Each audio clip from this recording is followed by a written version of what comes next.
सभी कक्षा 12वीं के साइंस वर्ग के सभी उत्तीर्ण विद्यार्थियों को बहुत बहुत बधाई और शुभ आशीष। 2024 परीक्षा परिणाम के अंतर्गत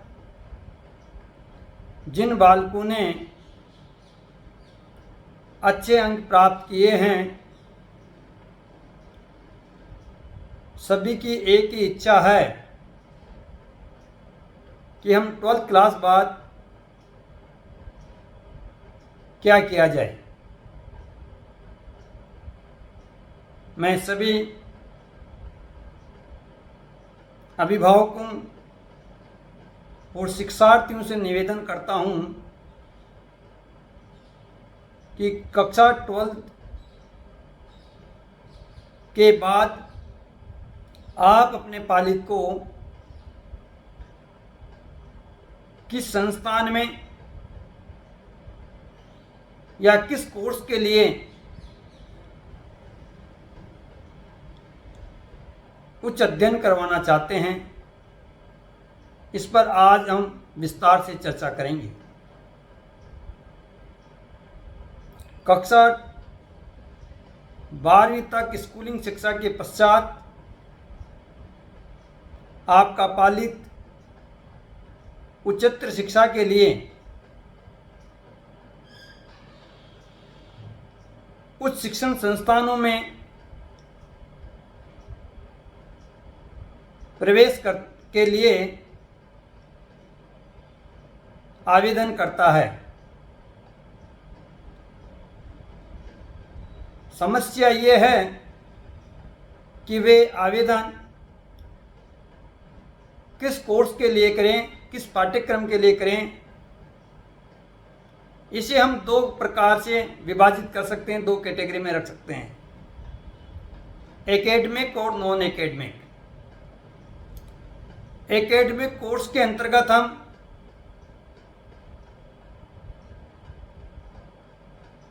शिक्षार्थी को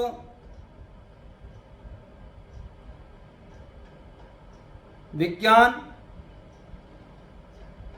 कला और वाणिज्य संकाय में बैचलर का कोर्स, बैचलर की डिग्री के लिए एडमिशन करवा सकते हैं। और साथ में चतुर्थ वर्षीय इंटीग्रेटेड कोर्स, जिसे हम बीए, बीएससी, बीकॉम के साथ बीएड की डिग्री भी कहते हैं, उसमें भी दाखिला करवा सकते हैं। लोक के अंतर्गत भी हम दाखिला करवा सकते हैं। अर्थात एकेडमिक एजुकेशन में हम दाखिला करा करके उसे एक अच्छे उच्च संस्थान, विश्वविद्यालय में प्रवेश करा सकते हैं, या फिर आपके नज़दीकी शहर में स्थित किसी महाविद्यालय में आप उसका प्रवेश करवा सकते हैं। अब दूसरा होता है नॉन एकेडमिक। वर्तमान परिदृश्य के अनुसार नॉन एकेडमिक कोर्सेज में पैरामेडिकल कोर्सेज बहुत ही महत्वपूर्ण कोर्स है। साथ में नर्सिंग के क्षेत्र में बीएससी नर्सिंग कर सकते हैं,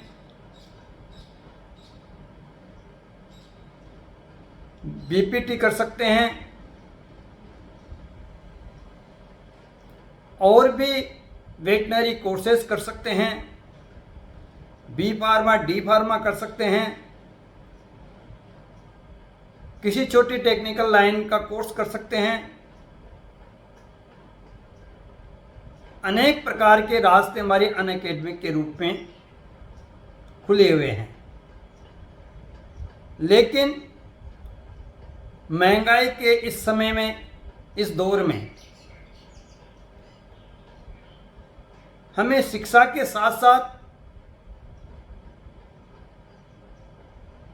रोजगार का भी ध्यान रखना होगा। आप शिक्षा के साथ साथ विकल्प बी को भी चुनें कि यदि मेरे पास शिक्षा अर्जित करने के सोर्स नहीं है, मैं मध्यम परिवार से हूँ, मेरे माता पिता कृषि करते हैं, मजदूरी करते हैं, आजीविका का कोई पर्याप्त सोर्स नहीं है, तब आप चाहे तो कक्षा 12 के पश्चात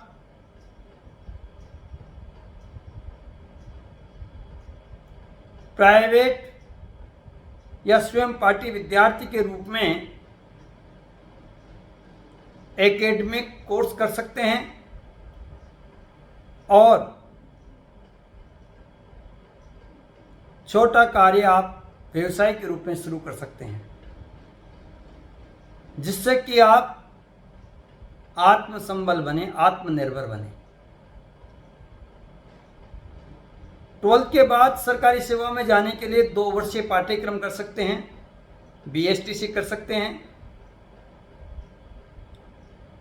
वेटनरी की 2 वर्षीय डिप्लोमा कर सकते हैं। अन्य भी कई इस प्रकार के कोर्सेज है पैरामेडिकल में जो 2 वर्षीय पाठ्यक्रम होते हैं, उसमें एडमिशन लेकर के आप प्रशिक्षण प्राप्त कर सकते हैं, एकेडमिक और नॉन एकेडमिक में, और फिर अपने सरकारी सेवा के लिए आपका रास्ता प्रशस्त हो सकता है, या फिर आप निजी क्षेत्र में भी सेवाएं देने के लिए आपके पास एक डिप्लोमा होगा। शिक्षा के क्षेत्र में आपके पास BSTC का एक डिप्लोमा होगा, तथा पैरामेडिकल के रूप में भी आपके पास डिप्लोमा होगा। तो आप आत्मनिर्भर बनेंगे। उसके पश्चात आप अपने अन्य डिग्रियां एकेडमिक की प्राप्त कर सकते हैं। अब महत्वपूर्ण चीज़ है कि आज का जो वर्तमान परिदृश्य है उसमें साइंस वर्ग में जिस प्रकार से होड़ मची हुई है कि क्लास 12th में 60% अंक है, 90% अंक है, या 95% अंक है, या 97% अंक है, 99% अंक है। सभी विद्यार्थी नीट या IIT या AIEEE में एडमिशन लेना चाहते हैं। आप लीजिए, लेकिन कड़ी मेहनत कीजिए। स्कूलिंग शिक्षा में आपने कितनी मेहनत की, इसका परिणाम आपकी मार्कशीट में दृष्टिगत हो रहा है। यदि मान लीजिए आप किसी कारण से आपके कम मार्क्स आए हैं, लेकिन इतने कम मार्क्स भी नहीं आ सकते कि आप ये कहें कि ये कारण रहा, इस वजह से मेरे 90% अंक प्राप्त नहीं कर पाया या मेरे अच्छे मार्क्स नहीं आए। ये उपयुक्त कारण नहीं है। आप निश्चित ही अपनी रुचि जागृत कीजिए और नीट, IIT और AIEEE के लिए प्री एग्ज़ाम की तैयारी कीजिए। प्रश्न ये उठता है कि प्री एग्ज़ाम की तैयारी मैं कहाँ से करूँ। मैं आपको पक्का कह रहा हूँ, विश्वास के साथ कह रहा हूँ कि यदि आपको नीट, IIT या AIEEE जैसे एग्ज़ाम को फाइट करना है तो कक्षा 9वीं से ही आप NCERT या राज्य सरकार और केंद्र सरकार द्वारा प्रदत्त पाठ्यक्रम का अनुसरण कीजिए। अपने रुचि में उसे स्व अध्ययन में शामिल कीजिए। पढ़ने के 2 तरीके होते हैं, या तो आप अपने अध्यापक द्वारा किसी लेसन को पढ़ाने से पूर्व लेसन को पढ़ के जाइए, या अध्यापक के द्वारा पढ़ाने के पश्चात उस लेसन को दोबारा करा करके पढ़िए। दोनों ही तरीके उचित है, लेकिन आप किसी कोचिंग या किसी संस्थान द्वारा, किसी अध्यापक द्वारा, शिक्षक द्वारा लिखाए गए नोट्स पर 100% निर्भर मत बनिए। स्वयं के छोटे छोटे नोट्स लिखिए। फिजिक्स, केमिस्ट्री, बायोलॉजी और मैथमेटिक्स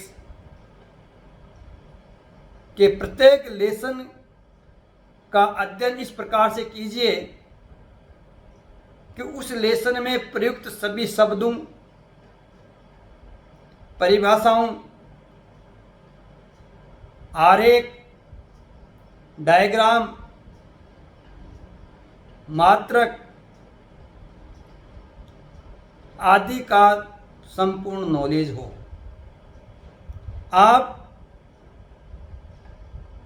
जो लेसन पढ़ रहे हैं उस लेसन को आप इस प्रकार से पढ़ें कि उस लेसन का पहले पेज में जितने पैराग्राफ है उन पैराग्राफ की संख्या नोट कीजिए। मान लीजिए रसायन विज्ञान का पहला लेसन विलयन है, उसके पहले पेज पर 3 पैराग्राफ है या 2 पैराग्राफ है। आप पहले 15 मिनट तक पहले पैराग्राफ की रीडिंग लगाइए। उसके बाद गहरी सांस लेकर के शांत चित्त होकर के बैठ जाइए। फिर दोबारा रीडिंग लगाइए। फिर मनन कीजिए, सोचिए, विचारिए। ऐसे शब्दों को पकड़िए जिनका अर्थ आपको पर्याप्त रूप से नहीं आता है, आप समझ नहीं पा रहे। अंडरलाइन कीजिए और उन शब्दों को आप समझने का प्रयास कीजिए। उसके पश्चात पूरे पैराग्राफ को आप अपने मन से लिखिए। छोटे छोटे क्वेश्चन बनाइए। एक विषय बिंदु का क्वेश्चन कितने प्रकार से पूछा जा सकता है, इसके लिए अभ्यास कीजिए। मान लीजिए आपको एक ही प्रश्न, एक ही समस्या किसी प्रश्न पत्र में किसी भी तरीके से पूछी जा सकती है। जैसे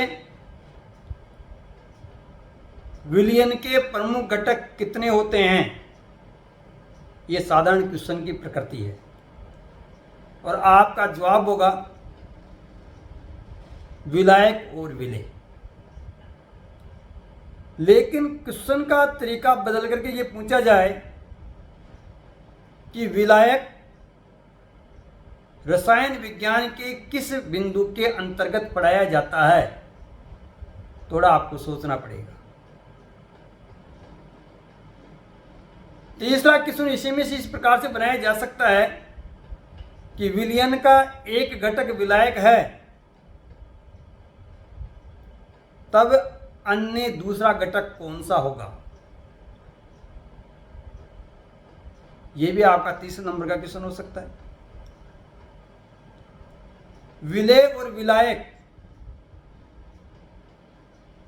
में से किसकी मात्रा सर्वाधिक हो, तब विलयन की पहचान कर सकते हैं कि ये विलयन द्रव्य विलयन है या गैसीय विलयन है या ठोस विलयन है। विलयन में प्रयुक्त विलायक से क्या तात्पर्य है और विलायक में प्रयुक्त शब्दों का क्या मतलब होता है, अवयव क्या है, पदार्थ क्या है, पदार्थ की क्या व्याख्या है, अवयवों से क्या तात्पर्य है।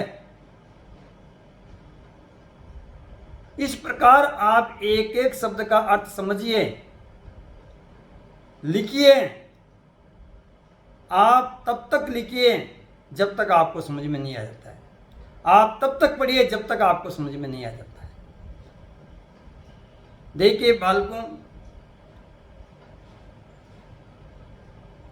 आज हर वर्ग, हर परिवार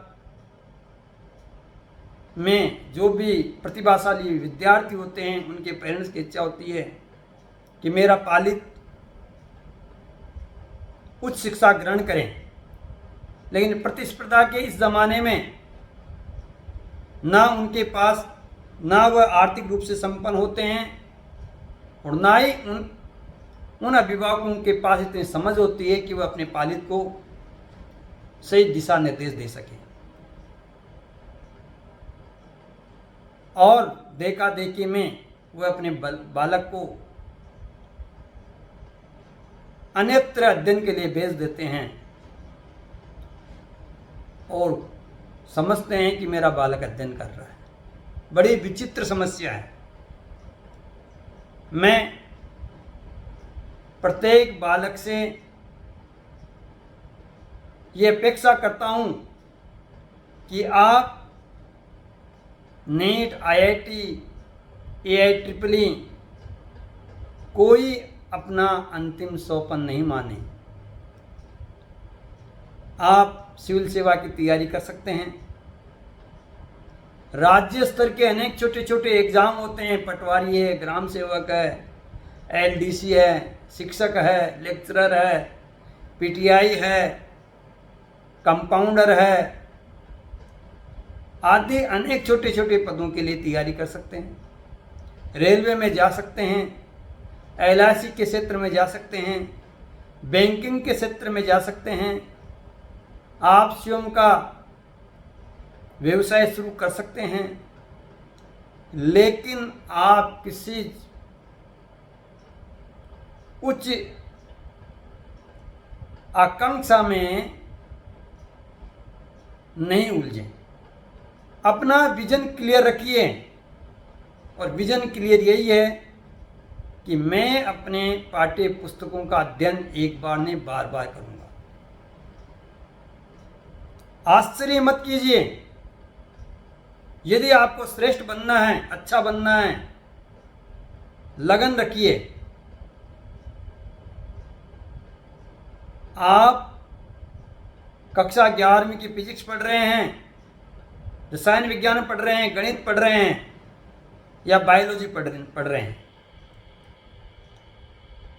आप इतने नोट्स तैयार कीजिए, इतने बहुवैकल्पिक प्रश्न तैयार कीजिए कि आप जिस अध्ययन कक्ष में पढ़ते हैं वहाँ एक एक विषय की 100 नोटबुक भर दीजिए। पढ़िए, बार बार पढ़िए, एक एक शब्द को पढ़िए, एक एक शब्द का अर्थ समझिए। राज्य सरकार और केंद्र सरकार द्वारा प्रदत्त पाठ्यक्रम का एक एक आंकिक प्रश्न हल कीजिए, क्रियात्मक प्रश्न को हल कीजिए। कौन कहता है कि आप नेट क्वालिफाई नहीं कर सकते? कौन कहता है कि आप सिविल सेवा में नहीं जा सकते? लेकिन आपको समर्पण और प्रतिबद्धता के साथ कार्य करना होगा। कोई भी कोचिंग संस्थान हो या कोई भी शैक्षिक संस्थान हो, आपको सफलता की गारंटी नहीं दे सकते। यदि आपको सफल होना है तो स्वयं को पढ़ना होगा, स्वयं को लड़ना होगा, अधिक से अधिक अध्ययन करना होगा, सुपाच्य खाना लेना होगा, हल्की एक्सरसाइज करनी होगी, 7 घंटे सोने होंगे, साथ में अपने माता पिता, दादा दादी के साथ चर्चा परिचर्चा में भाग लेना होगा, अपने परिवार के सदस्यों के साथ, चाहे वह आपका मौसा हो, चाहे मौसी हो, मामा हो, चाहे मामी हो, नाना हो, चाहे नानी हो, चाचा हो, चाहे चाची हो, आपके उनके बच्चे हो, उनके साथ आपको खेलना होगा, उनके साथ आपको मेल जोल बढ़ाना होगा, छोटी छोटी बातों को शेयर करना होगा। आप उनसे मत कटिए। आप खुल करके पढ़िए। शिक्षा को आप बोझ मत समझिए, खुलिए और इस संकल्प के साथ पढ़िए कि मैं पढ़ रहा हूँ, मुझे सने सने सब समझ में आ जाएगा। तैयारियां कीजिए। एक पुस्तक को बार बार पढ़िए। अनेक पुस्तकें पढ़ने के बजाय आप एक ही पुस्तक को बार बार पढ़िए। सफलताएं आपके कदम चूमेंगी। आज ग्रामीण भारत की दशा देखिए। लोग कच्चे मकानों में रहते हैं, चद्दर की उनकी छतें होती है। पशुपालन या कृषि उनका व्यवसाय होता है। अनेक व्यक्ति ठेकेदार के पास कार्य करते हैं। आय के सोर्स इतने पर्याप्त नहीं है। विचित्र स्थिति है देश में। हमारा आय का सोर्स नहीं बढ़ रहा है।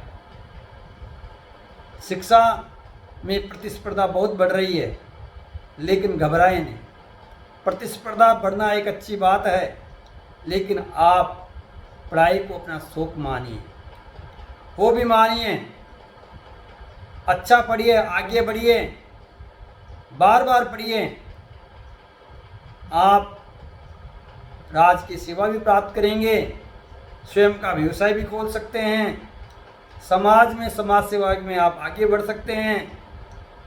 किसी का आप में नेतृत्व क्षमता का गुण हो सकता है, डेवलप कीजिए, लेकिन हार मत मानिए। हमें उतना ही पैर पसारना है जितनी हमारी चादर है। हमें हमारे खर्चों को देखना होगा, परिवार की आर्थिक स्थिति देखनी होगी। कक्षा 12वीं तक आप स्कूलिंग शिक्षा को महत्व दीजिए। स्कूलिंग शिक्षा में पढ़ाए जा रहे सभी सब्जेक्टों का अध्ययन कीजिए। नीट या आईआईटी के चक्कर में हिंदी और अंग्रेजी जैसे सब्जेक्टों को मत छोड़िए। उन्हें अपने स्व अध्ययन में अधिक से अधिक शामिल कीजिए। अपनी रुचियां पैदा कीजिए। सुबह शाम हल्के गेम्स खेलिए। स्वास्थ्य का पूरा ध्यान रखिए। परिवार के सदस्यों के साथ खुल करके बातचीत करिए, सब समझ में आएगा। यदि आप मानसिक रूप से परिपक्व है तो आप अपना मुकाम हासिल कर सकते हैं। आज इतना ही। मेरे द्वारा बताए गए मार्गदर्शन पर आप चलेंगे और अच्छे और काबिल इंसान बनेंगे। धन्यवाद।